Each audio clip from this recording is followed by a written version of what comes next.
to be invited here to address the leaders of tomorrow, and the topic given to me is Unlocking Human Potential, Embracing the Growth Mindset. Now, this is a very wide-ranging topic, but I'm going to speak on a few points, and I hope I can give you some clue as to what the future holds for you. And the first clue, ladies and gentlemen, and my young friends, is I don't know. This is something that you will figure out as and when you get older, that you don't know.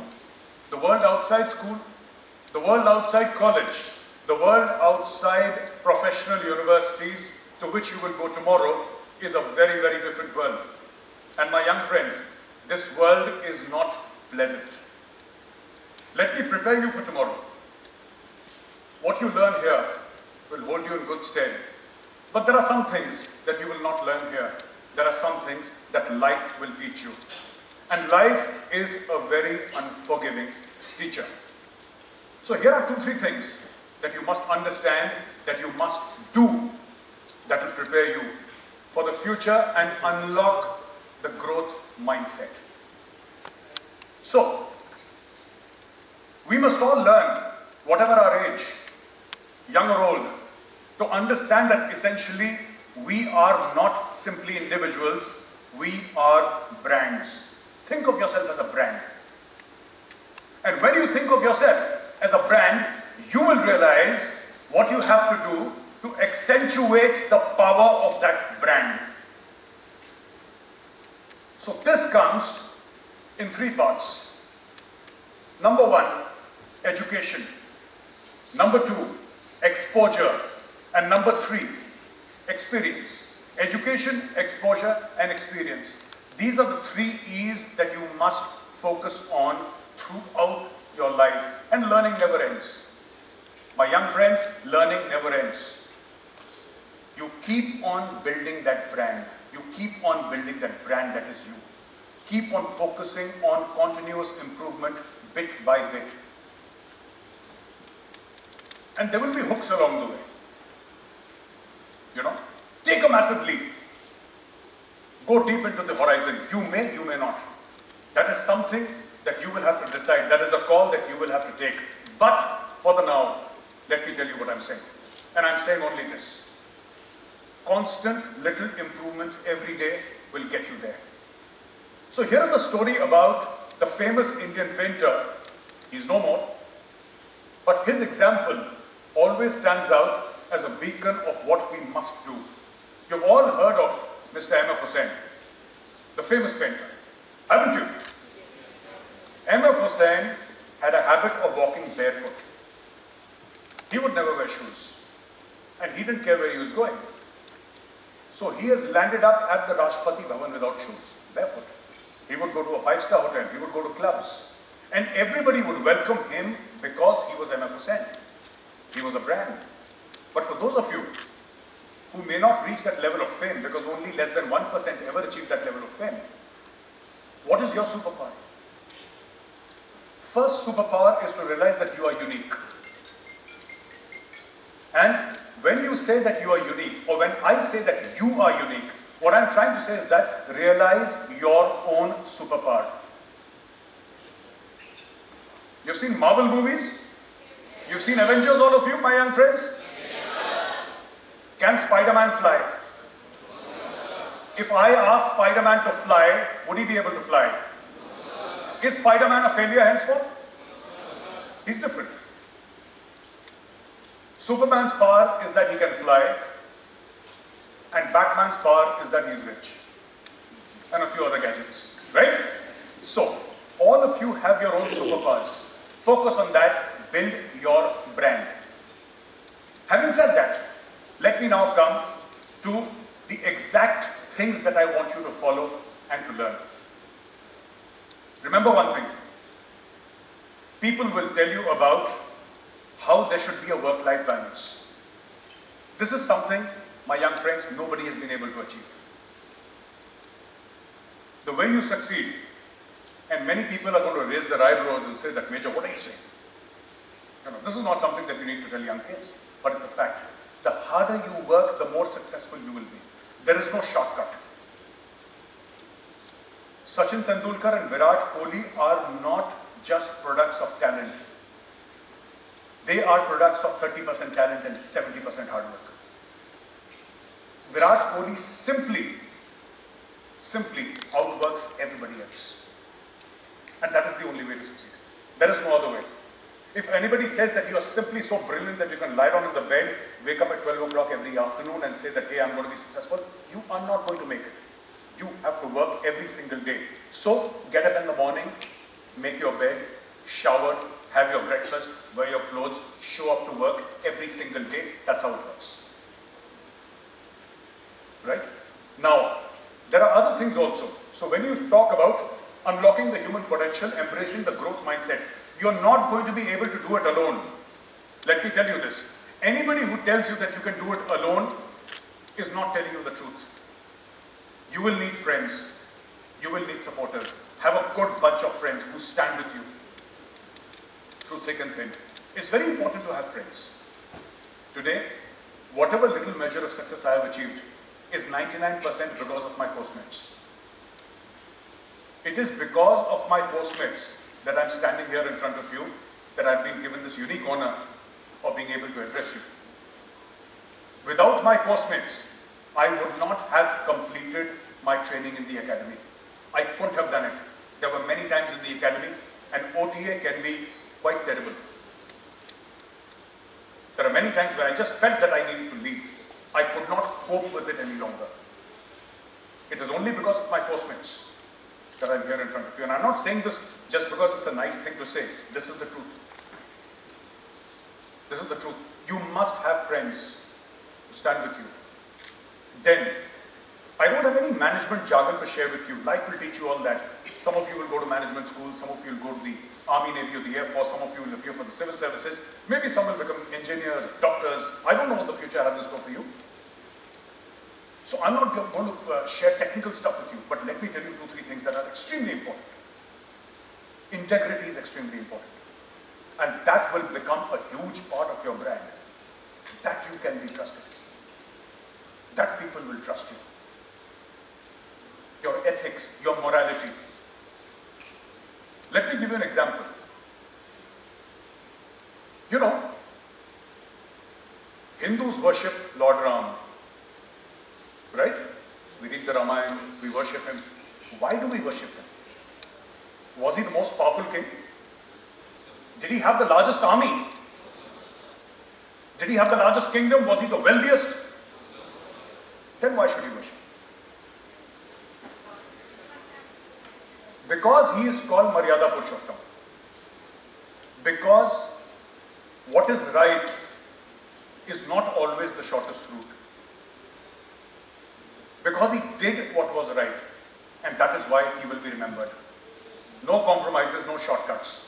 If you want to be remembered, you have to do what is right. There is no shortcut. And there will be greed along the way, my young friends. There will be greed along the way. Take the shortcut, you will succeed. Do this, you will succeed. Those are short-term measures. Those are like steroids. Temporary happiness and a life full of misery later on. Never take the shortcut. Integrity. Then loyalty. You know, there are 2 examples of loyalty that I would like to give. And I hope you're mature enough to understand what I'm talking about. You know who Vibhishan was, don't you? Do you know that Lord Ram could not have won the war without the help of Vibhishan? Are you aware of that? It was Vibhishan who told them that hit Ravan in the navel. That is where the Amrit is.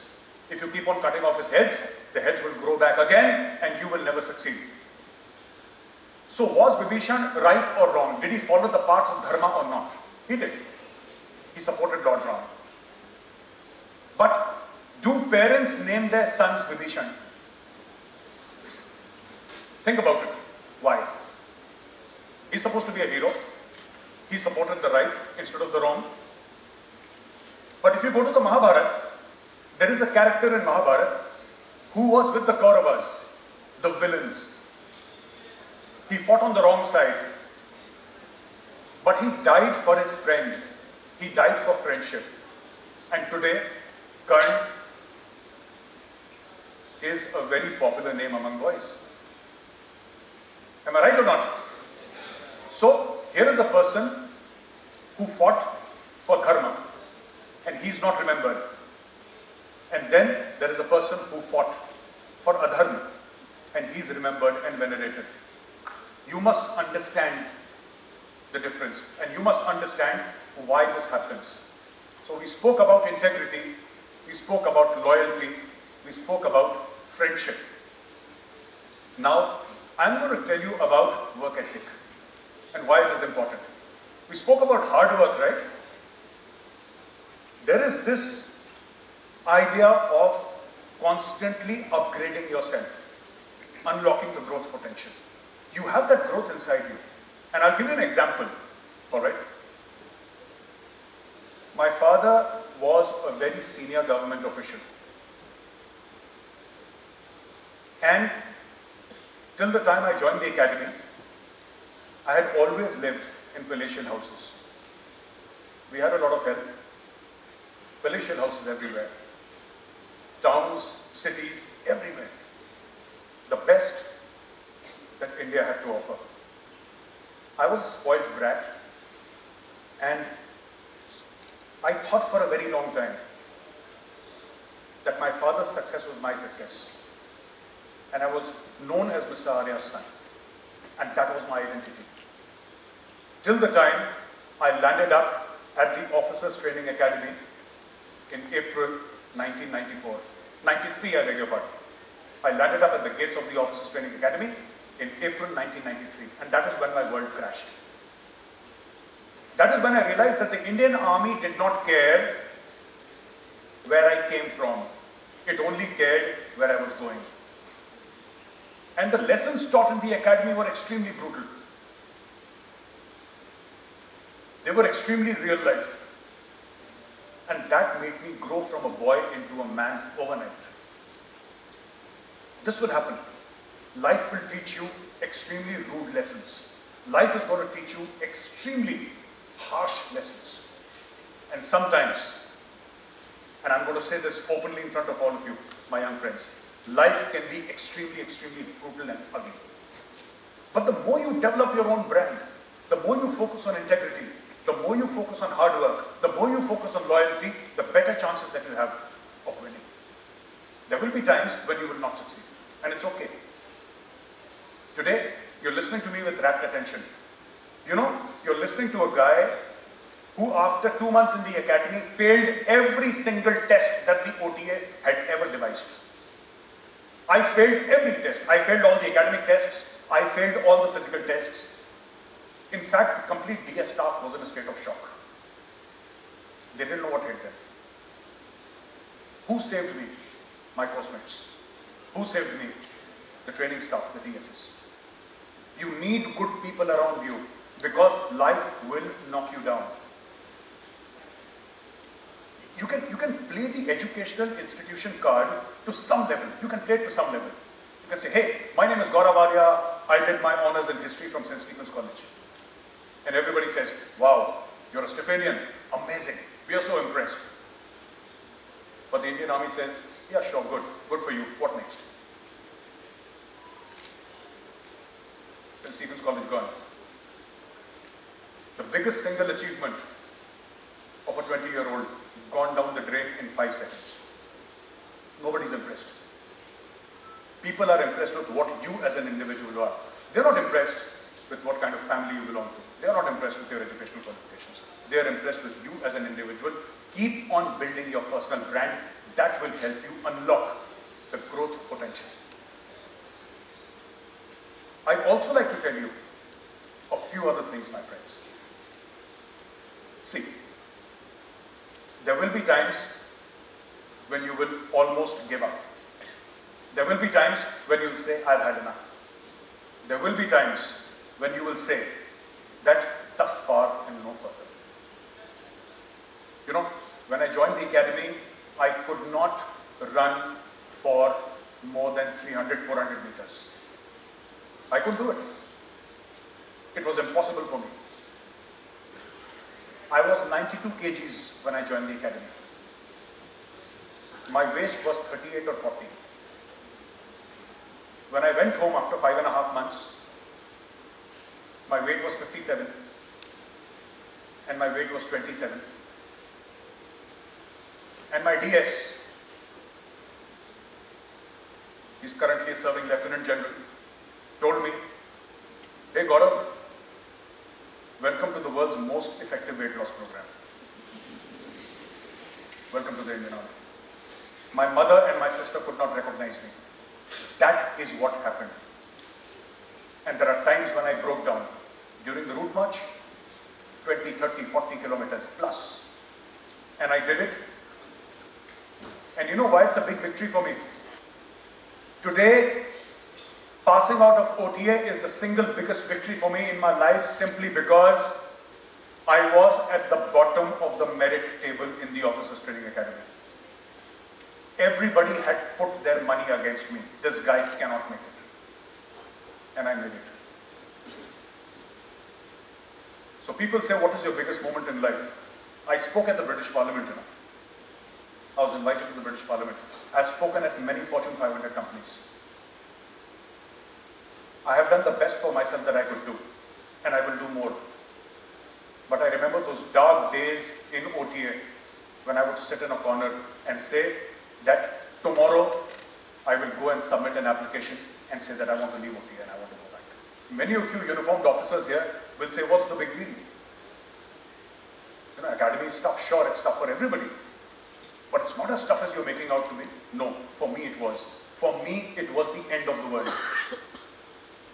And my friends made it happen for me. So friends, these are the things that I wanted to share with you. Respect people and make sure that you keep good people close to you. Read every single day. And that is how it always pans out. Get up in the morning, make your bed, get ready, show up for work every single day without fail. If you keep on doing that, if you have these minor improvements, you will succeed. The last thing that I wanted to mention to you was, my friends, there is no magic sauce. So pull up your socks, tie your shoes, wear your jacket, and get to work, and that is the only way you will ever succeed. Thank you very much, and Jai Hind.